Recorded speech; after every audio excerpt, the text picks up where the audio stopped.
Hey guys, welcome back to The Readers. I hope you're having an amazing day. Let's get right into the stories. The first one is a pro-revenge story. I'm the maintenance director at Sunrise Gardens, an independent senior living center. It's basically an apartment complex where you have to be at least 62 to live. We provide 3 meals daily, housekeeping, activities, shuttle service, and lots of other amenities to make life better for our residents. After all, many of them will spend their final years with us. Our facility prides itself on being family-oriented. We actually encourage employees' family members to join our team. There's just one golden rule in our employee handbook. Ensure resident safety, happiness, and quality of life. This place is more than just a job to me, I often tell my team. These residents are like family.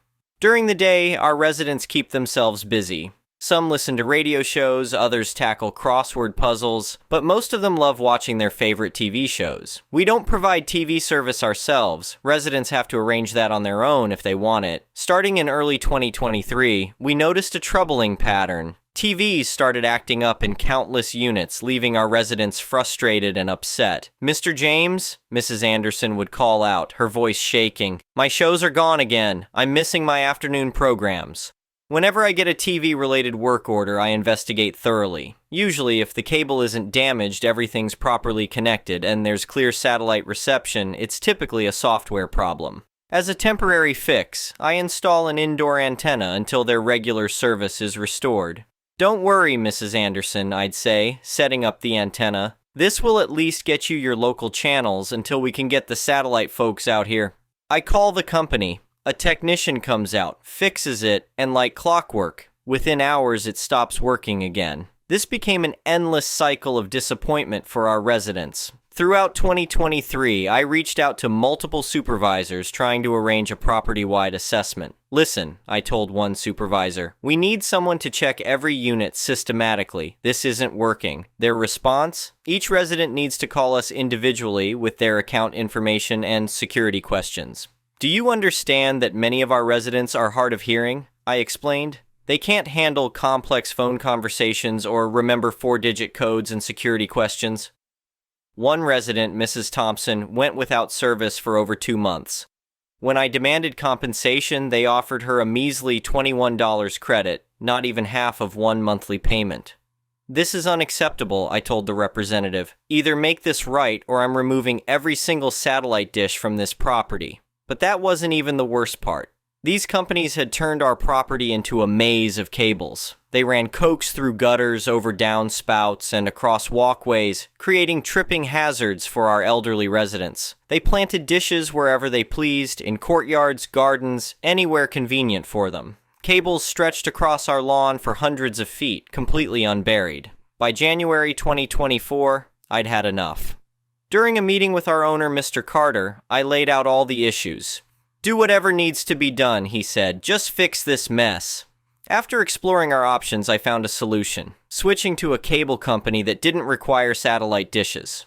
Over the past 3 months, I've installed new coax lines to every unit, and the cable company has set up service in each apartment. "This is wonderful," Mrs. Anderson exclaimed when I set up her new box. "And you say it's free?" "Yes, residents who previously paid monthly fees now get free service, and those who never had TV before now enjoy it too. We've saved over 50 residents their monthly TV bills, and more than 200 residents total now have television service included in their rent, with no rent increase." This was my way of getting back at that rude representative who disrespected Mrs. Thompson. Seeing the smiles on our residents' faces makes it all worthwhile. The next one is an entitled People's Story. Let me start by saying I never thought I'd be writing one of these posts. But here we are. This all started about 8 months ago when my new neighbors moved in next door. I live in a nice suburban neighborhood in Colorado where most houses have decent-sized backyards. I've been here for 5 years and never had any issues until Karen and Steve, not their real names, showed up. I'm a 34-year-old software engineer who works from home. Last year I decided to treat myself to a nice hot tub for my backyard. I did everything by the book. got the proper permits, had it professionally installed with proper electrical work and safety features, and made sure it complied with all local ordinances. It's positioned on my back patio, surrounded by privacy screening and well within my property boundaries. I mainly use it in the evenings to relax after work or on weekends. The first couple weeks after Karen and Steve moved in seemed fine.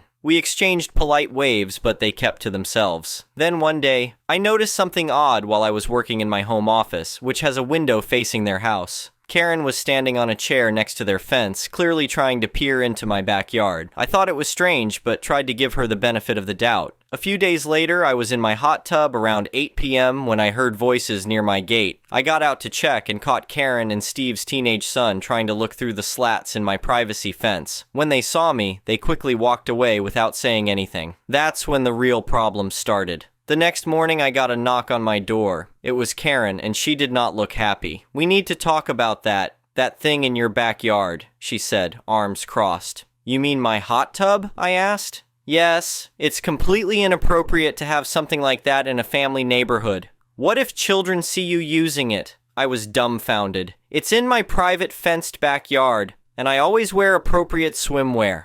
"Well, I've seen you in there drinking alcohol," she accused. "Occasionally I have a beer in my hot tub, yes, on my private property. As an adult," I replied. "Well, I'm reporting it to the homeowner association. It's probably against the rules." She huffed and stormed off. I checked my homeowner association documents again just to be sure. Hot tubs were explicitly permitted with proper permits, which I had. A week later, I got a letter from the homeowner association confirming I was in compliance. I thought that would be the end of it. Nope. A few days later, I noticed something metallic glinting from their second-floor window. A security camera pointed directly at my backyard. I took photos documenting its placement and angle. Then I noticed a second camera mounted on their fence, again aimed at my property. I sent them a certified letter requesting they redirect their cameras to only film their own property, citing our state's privacy laws. They never responded. Instead, things escalated. One evening, while I was enjoying a peaceful soak, 2 police officers showed up at my gate. Karen had called them claiming I was engaging in lewd behavior in my hot tub. The officers quickly realized it was a bogus call when they saw me fully clothed in swim trunks, simply relaxing in my own backyard. "Ma'am, we get calls like this sometimes," one officer told me sympathetically. "Document everything in case you need it later." I took his advice and started keeping detailed records of every interaction. The police visits continued. Noise complaints, despite my hot tub being whisper quiet, allegations of suspicious gatherings when I had 2 friends over for a BBQ, and claims that I was running an illegal business because I work from home. Each time the police found no violations. Eventually they started warning Karen about making false reports, but she wouldn't stop. The final straw came when she started telling neighbors I was some kind of predator who lured people to my hot tub. That's when I decided to take legal action. I contacted a lawyer who specialized in harassment cases and showed him my documentation, photos of their cameras, copies of police reports, witness statements from neighbors, and recordings of Karen yelling over the fence. "This is textbook harassment," my lawyer said. "We can file for a restraining order and sue for damages." We filed both civil and criminal complaints. The evidence was overwhelming. Their own security cameras had captured Karen's multiple attempts to spy on my property, and the police reports showed a clear pattern of false allegations. During discovery, we found something shocking. Karen had created a neighborhood Facebook group dedicated to exposing me, where she posted photos taken through my fence and made wild accusations. This proved to be her undoing, as it demonstrated clear intent to harass and defame. The court proceedings were intense. Karen tried to paint herself as a concerned citizen protecting neighborhood children, but her story fell apart under cross-examination. Judge: "Mrs. Thompson, can you explain why you installed cameras specifically aimed at your neighbor's private backyard?" Karen: "For security. He could be doing anything in there." My lawyer: "Could you specify what security threat my client posed while legally using his hot tub within his fenced property?" Karen: "Well, you never know. He's single and has a hot tub. That's suspicious." Judge: "Ma'am, being single and owning a hot tub is not suspicious behavior."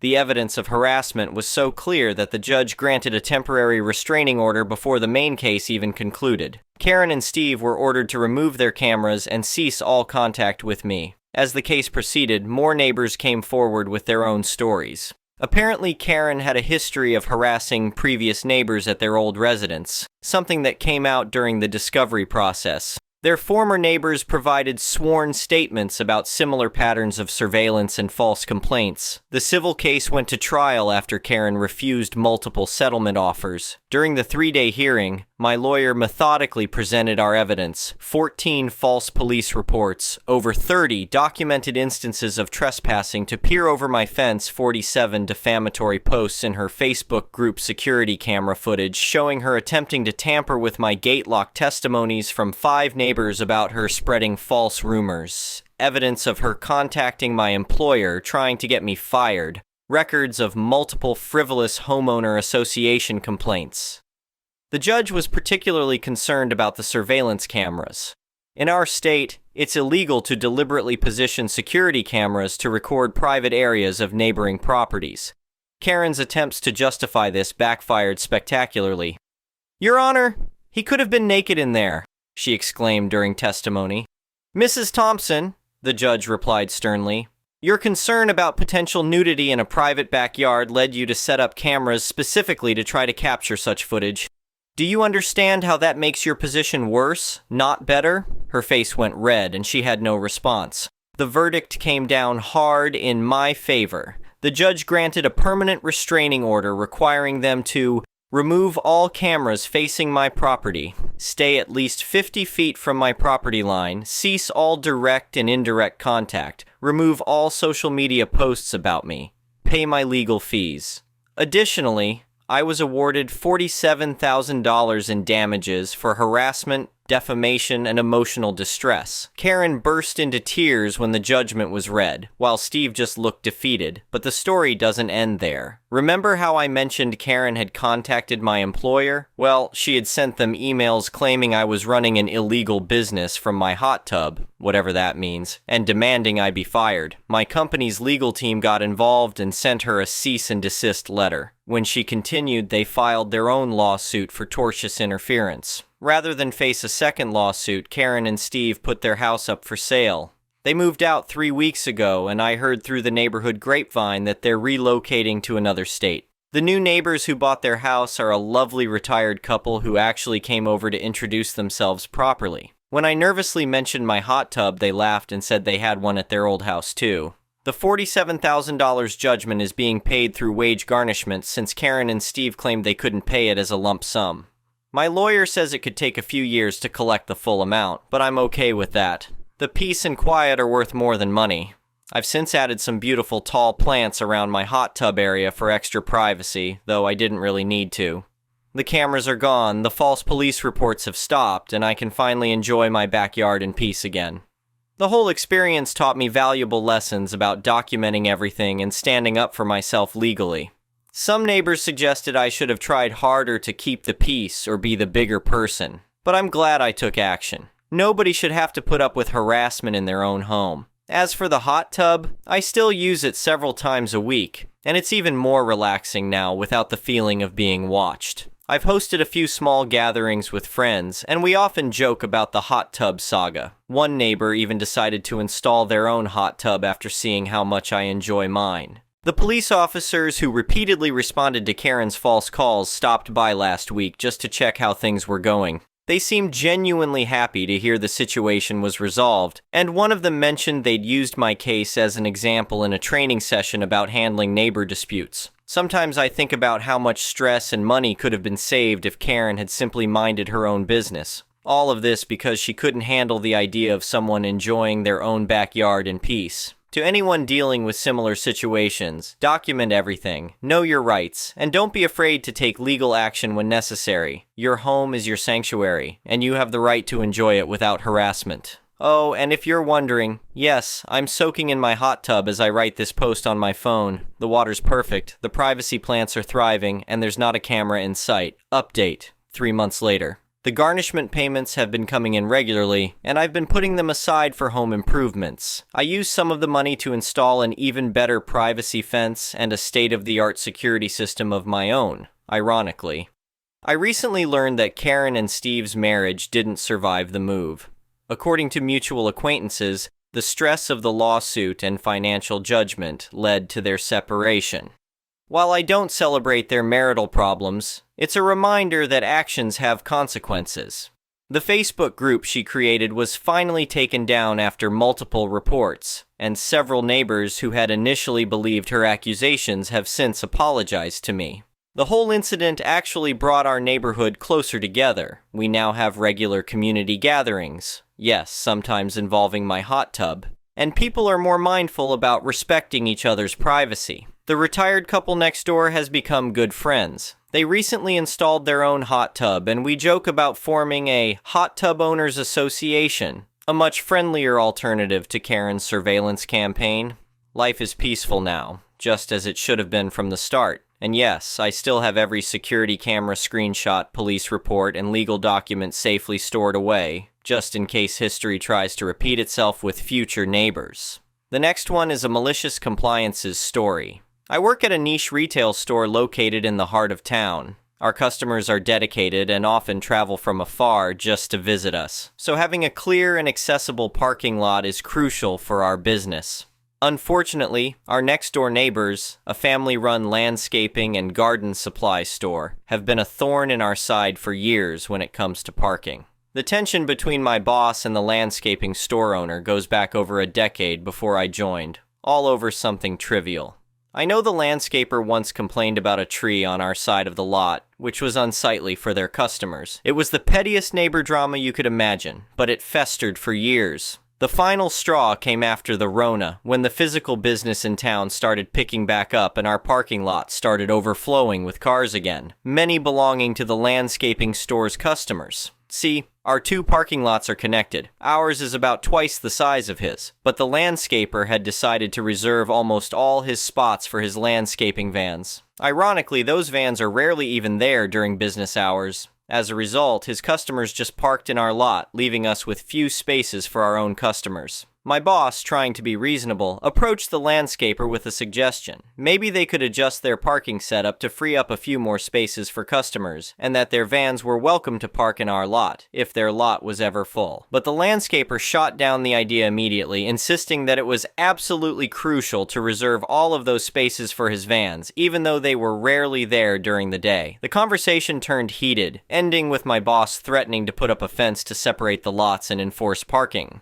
The landscaper, practically daring him, shot back, "Go ahead," probably knowing how expensive that would be. As you can imagine, it ended with both men storming off and not speaking for 2 years. Typical neighbor stuff. Fast forward to recently, and we got a golden opportunity when a parking management company approached us with a proposal. They offered to install automated license plate cameras to enforce parking, allowing us to fine vehicles that stayed beyond a generous 3-hour free window if they hadn't paid. The setup would be free, we'd get most of the revenue, and they would keep any fines issued. It was perfect, especially since we were losing spaces to freeloaders, wouldn't really impact the customers of the nearby stores. And if anyone had a good reason to park there for longer, then we could give them an extension at our discretion. However, for the cameras to work, they needed to cover both our entrance and the landscaping store's entrance. Being the considerate neighbor, again, my boss had the parking company rep reach out to the landscaper to explain the deal and benefits. But true to form, the landscaper didn't even let the rep finish before kicking him out, making it very clear that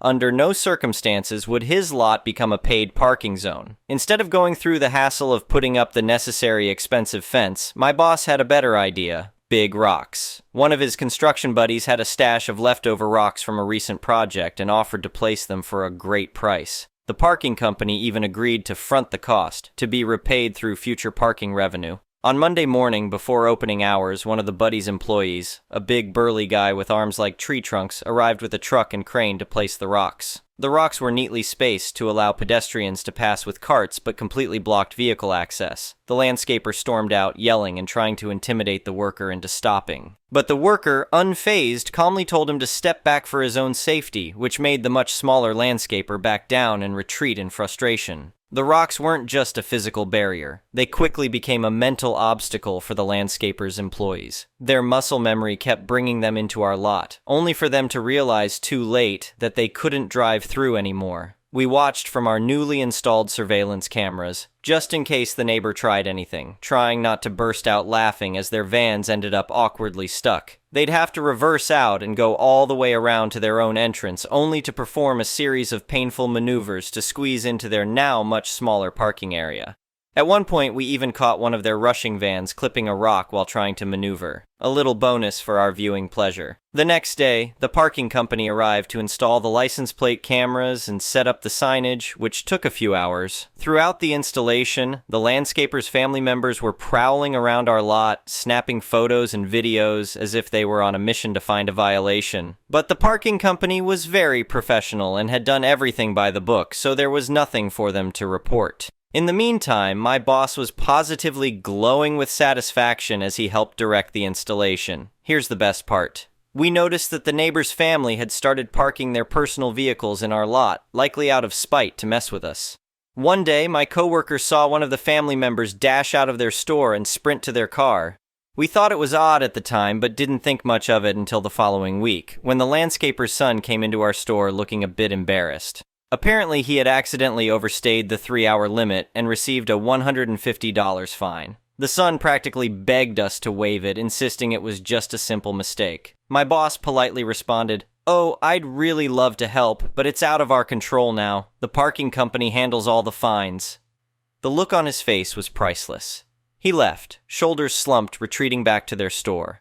Ever since, our lot has been blissfully clear and our customers have had no trouble finding spaces. Meanwhile, the landscapers have been grumbling as they have a harder time maneuvering their vans, still trying to pretend they're not bothered. As for my boss, he's been smiling a lot more lately. Sometimes, the best revenge is simply letting people get exactly what they asked for. Thank you for watching. I would really appreciate it if you could like the video and subscribe to our channel if you haven't already. We'll see you again tomorrow.